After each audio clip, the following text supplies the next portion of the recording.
This is Optimal Finance Daily, episode 597, Luxury or Essential, by Darrow Kirkpatrick of CanIRetireYet.com. And I'm Dan, the guy who reads to you from some of the best personal finance blogs on the planet, and I've got another new author and website for you today. The site is CanIRetireYet.com, which was created by Darrow Kirkpatrick, who retired at age 50. So it's a bit different in that this one's written by someone a little bit older than our other bloggers and who has actually retired. And another author on the site is Chris Mamula, who retired at 41, recently actually, so we'll be hearing articles from him too in the future. And thanks to both of them for letting us narrate their content here. So with that, let's hear our first post from CanIRetireYet.com as we start optimizing your life. Luxury or Essential by Darrow Kirkpatrick of CanIRetireYet.com. It's safe to say that most of us in line to become financially independent or retire early do not lead lives of luxury. For example, I shave with bar soap, buy socks at Walmart, don't pay for cable, and still don't own a smartphone. I'm just a lifelong cheapskate who's been privileged to splurge in a few areas. Frugality is a necessary baseline for most who build wealth. But does this mean that luxuries are bad? And what exactly is a luxury anyway? Could it be different for different people? The dictionary tells us that a luxury is, quote, something inessential but conducive to pleasure and comfort, end quote. But that definition leaves quite a bit of room for interpretation. To be essential is to be close to the essence of something, inherent, almost a part of it. What is truly essential to human life? Well, water, food, clothing, shelter, companionship. It's a short list, and at least in the developed world, easily or freely obtained by most of us. Does that mean that everything else, from bicycles to BMWs, from ginger spice to ice cream, from watches to iPhones, is a luxury? Perhaps. When it comes to evaluating an expense for the kind of frugal living that leads to financial independence, I think it's more useful to focus on the following three factors, rather than on whether something is a luxury or not by somebody else's standards. 1. What are its features in addition to its core function? 2. What is its value to you in relation to its cost? 3. What is its overall cost in relation to your living expenses? Take cars, for example. The core function of a vehicle is to transport you and some of your stuff from one place to another. Onboard navigation systems, iPod integration, rear-view cameras, and 400 horsepower with paddle shifters really are supplementary to that goal. However, corporate marketing machines have been pretty effective at creating artificial functions for your vehicle, such as enhancing your self-image or rewarding you for having arrived.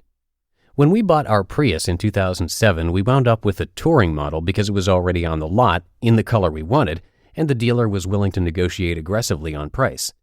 What made it a touring model? Alloy wheels with slightly larger, and harder to find and more expensive, tires, and a slightly larger rear spoiler. Utter foolishness, since discontinued by Toyota.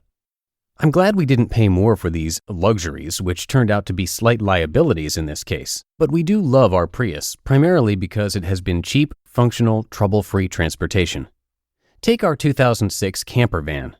If purchased new, we got ours used of course, it would cost as much as a BMW 7 Series sedan. Is our camper van a luxury vehicle then? Maybe, maybe not. It's a lot slower, noisier, and harder to drive than a BMW sedan. We're somewhat less comfortable in it than we are in our full-sized house or even a hotel room. On the other hand, it's a lot more comfortable than camping in a tent or pop-up trailer. And by letting us cut lodging costs and prepare our own food on the road, it enables a mobile lifestyle and long, inexpensive vacations that have been steadily earning back the initial cost. Luxuries are fun. They make life more pleasurable and comfortable. In a world of infinite resources, time and money, most of us would add all the luxuries we could on top of life's necessities. But alas, we only have so much money and so much time to learn, maintain, and play with our stuff. So for each purchase, we need to decide, is this truly valuable to me? And how do you know that? Ask yourself a few questions. How many hours do I have to work to afford this? How many hours will I use it? Will I still benefit from it a year from now? Is there a better way to spend my money? The primary luxury in my life for many years, until it was stolen last summer, was my mountain bike. I rode a near competition level model from a small, trendy US bike manufacturer, outfitted with top-of-the-line components. Though I got a deal on it from a friend in the business, it retailed for what would be a generous month's pay for many. Outrageous to spend that much on a bicycle, right? Yet I never once regretted this luxury in my life. I could easily afford it, in part because we own so few other luxuries, and it gave me riding confidence on countless exciting backcountry adventures with my teenage son. When it was stolen, I was content enough to replace it with a recreational level bike at less than 1/3 the cost because I no longer valued the luxury in that area of my life.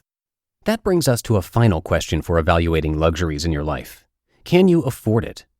The issue with luxuries isn't that they are inherently evil or inappropriate.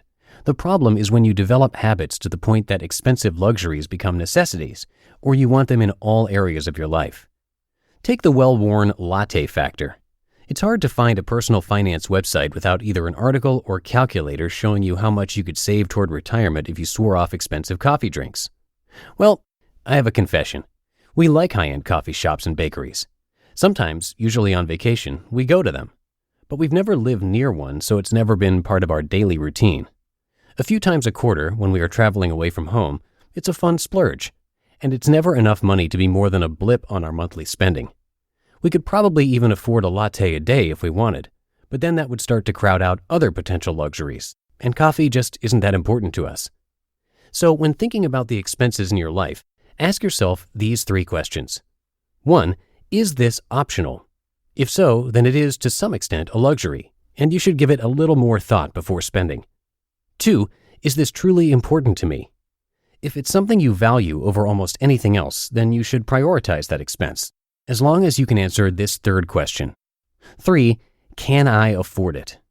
Is it less than a few % of your monthly budget, or does it enable long-term quantifiable savings or quality of life? If so, go for it. Otherwise, don't go there. When you spend money, you choose consumption today over the lifetime of interest income you'd achieve from investing it instead. The total amount of money you spend on consumption, plus the foregone interest earnings, adds up to the real cost of spending. And this number is much higher than you might expect. That's because of compound interest. You just listened to the post titled Luxury or Essential by Darrow Kirkpatrick of CanIRetireYet.com.